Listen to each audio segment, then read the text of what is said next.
Em 1970, instituiu-se que o Dia da Cultura e da Ciência seria comemorado em 5 de novembro.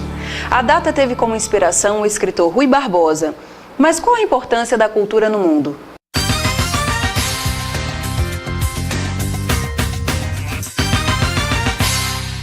A cultura é viva, flexível e plural, associando até mesmo elementos aparentemente divergentes e díspares, como no Brasil, um país tão vasto e de culturas plurais. E como a cultura é alimento da educação, visitamos a semana que propaga a interação da cultura e do conhecimento na UFRN, a Cientec. A cultura é sujeita a sofrer mudanças com mecanismos adaptativos e acumulativos. Alguns traços se perdem, outros se adicionam. Mas o importante é que a cultura é uma construção, uma transformação constante, produto e fator de iminência social. A arte está presente aí na vida dos seres humanos, mas muitas vezes a sociedade também não se dá conta disso. Ou muitas vezes não existem políticas, né, como deveriam existir em termos de quantidade e de qualidade, políticas públicas, políticas de gestão, para que de fato essa arte, essa produção artística, essa cultura artística, ela seja cada vez mais, enfim, evidenciada e valorizada, reconhecida. Mas sem dúvida isso é uma luta constante. Então esses investimentos eles precisam advir exatamente dessas políticas públicas que devem sempre estarem sendo alimentadas, né, pelos governos, enfim, para que de fato a arte, no contexto aí da cultura, né, da educação, enfim, da sociedade de um modo geral, ela possa ser valorizada, reconhecida e fomentada. Que hoje está facilitando isso, mas realmente existe uma dificuldade na divulgação e circulação dos produtos culturais. Aqui em Natal, a Universidade Federal do Rio Grande do Norte produz todo ano a Cientec, uma semana que fomenta uma mostra de arte, ciências, cultura e conhecimento, propiciando um intercâmbio com artistas de todo o Brasil. A cultura, antes de mais nada, é um conjunto de costumes, né, do qual a gente está inserido. Conhecer cultura não é conhecer uma coisa que está só dentro do museu, é conhecer o que está em volta da gente. É isso, é conhecer onde está, de onde a gente veio e com base nisso para onde vai. Por sua diversidade, a cultura não pode se limitar a ser comentada em apenas um dia. Não podemos deixar passar em branco um dia tão significativo. Por isso, convidamos o diretor artístico e educativo da Casa da Ribeira, Henrique Fontes, para uma entrevista e a gente já agradece a sua presença aqui em nosso programa, Henrique. Eu que agradeço. Seja bem-vindo. Henrique, nós vamos falar de um tema muito interessante, que é a cultura, e que nós estamos pautando este tema em virtude do Dia Nacional da Cultura, que é no dia 5 de novembro.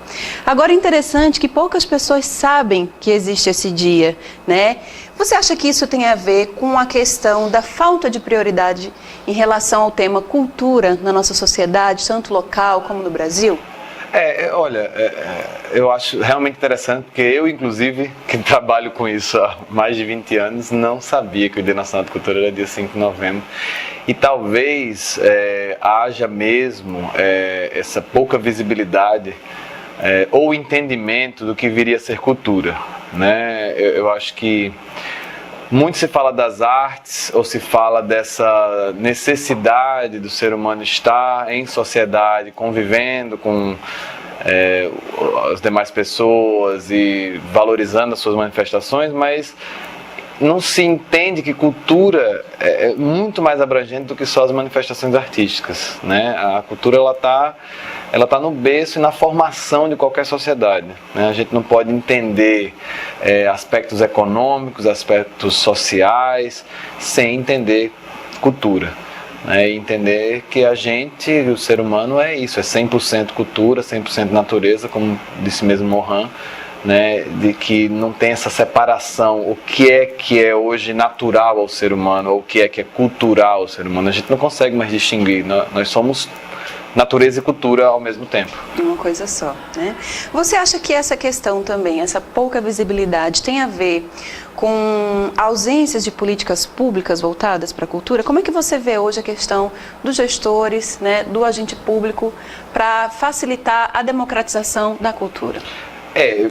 com certeza tem a ver com esse pouco investimento e a falta de entendimento dos gestores públicos, né, e dos políticos em geral, quando se trata desse tema, porque se associa cultura muito ao benefício de eventos artísticos ou culturais um pouco mais amplos para a população, né? Eu diria até um pouco mais além, eu diria que se usa desses mecanismos culturais como forma de promoção das pessoas, né? Às vezes dos gestores, às vezes de certos políticos, e até de manipulação mesmo da sociedade. Não se entende cultura como um mecanismo integrador e de valorização associado à educação, porque a gente não pode pensar também hoje em dia cultura sem estar associado à educação. E claro, todo mundo já sabe disso, né? Não é interesse aos políticos e aos gestores que se perpetuam no poder educar um povo, nem valorizar a sua cultura, porque uma vez isso acontecendo, a população ficará mais educada e começará a questionar mais, e a gente já sabe que não é interesse de nenhum segmento político estar sendo questionado e sendo tirado do poder caso ele não exerça a sua função da forma correta. Você acha que essa visão, então, que existe pelos gestores públicos, né, afeta diretamente a questão da lei de incentivos? E eu já estou falando isso já baseado numa polêmica que houve recentemente, que foi do Rock in Rio, né? Que apesar de ter sido a CGU ter feito um parecer negativo para liberar esses valores, né? A verba foi liberada de uma forma assim desigual para um evento grande, um mega evento, né? O que você tem a dizer sobre isso? Sobre as leis de incentivos, se elas hoje beneficiam de fato ou se são limitadas? O que você me fala sobre isso? Eu acabo de chegar de uma reunião do Colegiado Setorial de Teatro, do qual eu sou representante do Nordeste, em Brasília, né? E lá, inclusive, esse foi um dos temas discutidos. A gente vem discutindo isso, inclusive numa reunião que vai ter um seminário com o deputado Pedro Eugênio sobre a questão do Procultura, que é a mudança da Lei Rouanet, né? Há uma mudança em curso, depois de uma longa ouvidoria com a sociedade, com os fazedores de cultura do todo o Brasil, e que é muito consensual, ou pelo menos a grande maioria, que se entende que cultura não deve ser financiado exclusivamente por empresas privadas. Não estou dizendo com isso que deve se acabar as leis de incentivo às empresas. Não, elas devem ser regulamentadas de outra forma. Porque pensa bem, vamos pegar o exemplo aí do Cirque du Soleil, né? Que o Bradesco, ano após ano, vem trazendo, e você usou o exemplo do Rock in Rio da mesma forma.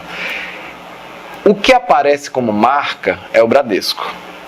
Parece que o Bradesco está trazendo o Cirque du Soleil. Exato. Mas quem está pagando o Cirque du Soleil somos nós.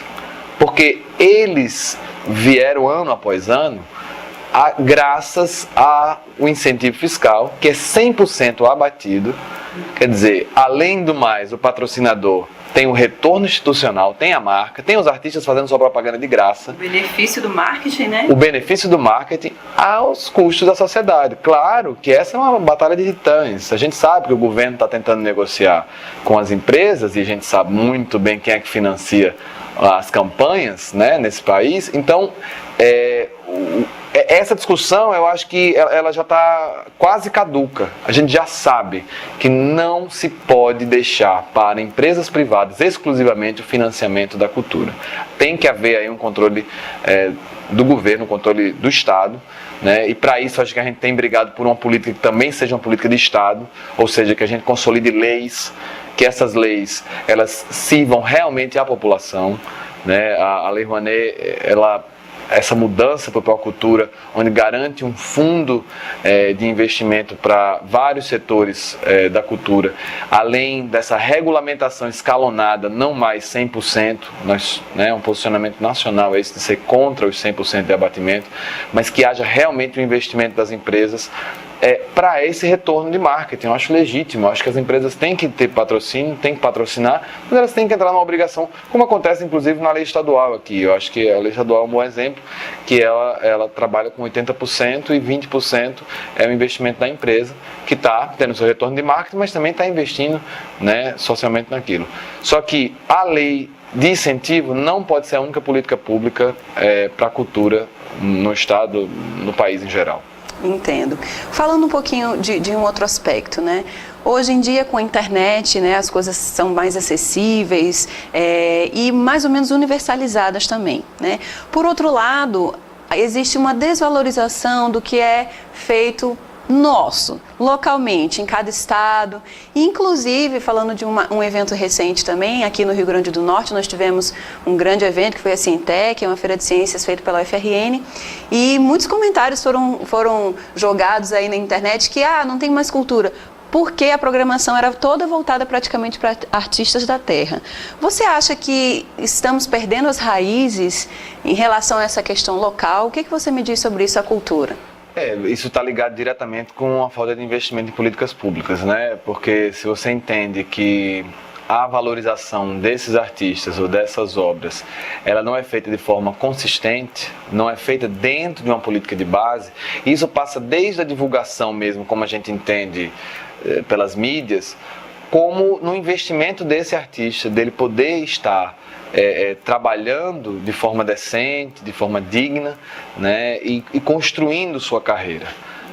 Eu acho que a internet é um benefício todo mundo inegável, mas ela também tem sido um veículo na globalização que, se não houver aí também um olhar especial do Estado, né, e da população em geral, para que a gente possa colher os melhores frutos da internet, usá-la de forma favorável, ela também pode ser muito bem usada para essa massificação cada vez maior, né? Eu acho lamentável assim, que a gente aqui ainda tem essa máxima, né, de valorizar o que é de fora, que é de fora é melhor, apesar de que eu acho que esse discurso já começa a desandar, assim, esse exemplo da Cientec, eu espero que seja só um exemplo até de comentários das pessoas algo pontual, né? Pontual, que assim, mas cadê as atrações nacionais? Porque eu acho que temos que prestigiar a arte em geral, não tem essa coisa, assim, o artista daquele é o artista do mundo, não tem isso, mas há de haver uma valorização, e aí o único mecanismo que eu consigo entender para isso realmente é do Estado, de que esses artistas aqui possam produzir aqui, se expandir para o mundo e também ser vistos aqui. Entendo. Você estava falando que participou, né, recentemente do seminário e discutiram questões voltadas para isso, né? Além do que você já nos citou aqui, quais são as propostas futuras, né, de curto, médio e longo prazo para mudar esses quadros atuais e a sua perspectiva mesmo para a cultura no nosso país e no nosso estado? Olha, a participação da sociedade civil através dos colegiados setoriais, né, das diversas linguagens, a previsão é que ano que vem se encampe aí 19 linguagens, né, todas e até mais amplas das linguagens artísticas, é uma forma de controle social. Esse colegiado, nós estarmos reunidos, né, discutindo direto com o Ministério, fazendo propostas, reivindicando, controlando, é uma forma da sociedade estar começando a participar mais efetivamente. Só que, de fato, isso passa por uma mudança de entendimento geral. Assim, eu acho que eu só entendo se realmente se consolidar uma política de mudança a nível de Ministério da Cultura e depois a nível de administrações estaduais e municipais, porque a gente sabe que ano que vem um Sistema Nacional de Cultura, né? Só que ele, espera-se ano que vem, né? Está em tramitação no Congresso. E que os estados e municípios eles vão ter que estar adequados a esse sistema, para poder, inclusive, que os repasses financeiros cheguem aqui. Esse sistema, eu entendo, e a gente também, nesses 2 dias lá, aprovou as metas e elaborou novas formas das metas do Plano Nacional de Cultura, que é um plano de 10 anos para a cultura no Brasil. Essa regulamentação, ela é um ótimo passo, porque está de acordo com o que a sociedade civil vem se articulando nos últimos 8 anos, apesar de que, nesse primeiro ano de governo Dilma, com a ministra Ana de Holanda, a gente entendeu que houve uma certa descontinuidade. Houve aí mudanças e há em curso ações que a sociedade civil não reconhece. Então, esse diálogo começa a ser mais efervescente em várias instâncias, inclusive no Congresso, para que a gente possa retomar esse diálogo com a sociedade civil. Então, eu acho que, da nossa forma, esse controle social é um caminho. Apesar de que, e aí já falando no âmbito estadual e municipal, para ano que vem a previsão de cortes, né? Gerados aí, se fala, pela crise mundial, mas há uma descompensação, se você pensar que 32% do recurso para a cultura no estado do Rio Grande do Norte vai ser cortado. Então, é um corte de 32%. Isso, em termos reais, é mais ou menos da ordem do seguinte: esse ano foram investidos, através da Fundação José Augusto, 70 milhões, é o que tinha lá na dotação orçamentária, 70 milhões de reais. Ano que vem isso vai para 47 milhões. Considerável, né? É um corte muito grande.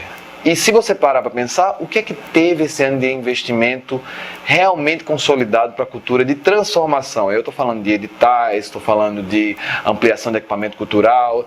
A gente não vê essas ações. Não é visível. Não né? é, e a justificativa é porque não tinha recurso, não havia verba, há um rombo no Estado. E vai haver um corte.